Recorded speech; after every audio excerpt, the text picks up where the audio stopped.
that's something we don't want. So normally when wet sanding, I would recommend leaving the sandpaper in a bowl of water overnight and having your 3 grades ready, so maybe 600, 1200 and even up to 2000.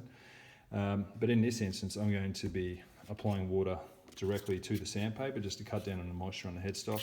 And I've also got a rag nearby that I'll be using just to wipe down the headstock fairly regularly. So I'll just start out as per normal sanding,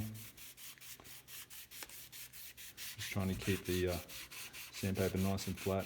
And what you'll see will happen is that reflective surface that we've got there will eventually become a matte surface once we've taken that shine off the top. So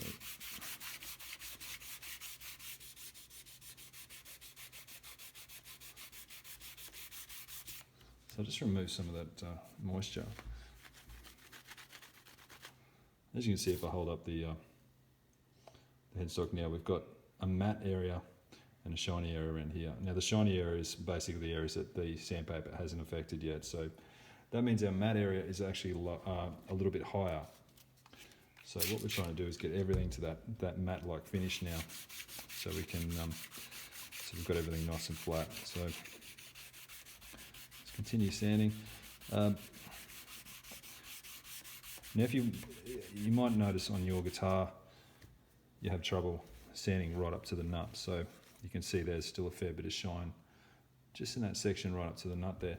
What I'd recommend to address that is to use an eraser. So hopefully I've got one nearby, but what you can do is wrap an eraser in your sandpaper like so, and it's still a hard enough surface, but there's a little bit of flex there, and you can generally get that right up into areas like that.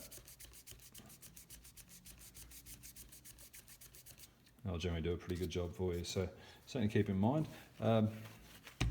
Now I'll pause the video here, and I'll come back once I've got that sanded flat, and I'll show you the matte finish on the headstock. Okay, so I've just finished sanding most of that gloss off, and as you can see, we've got a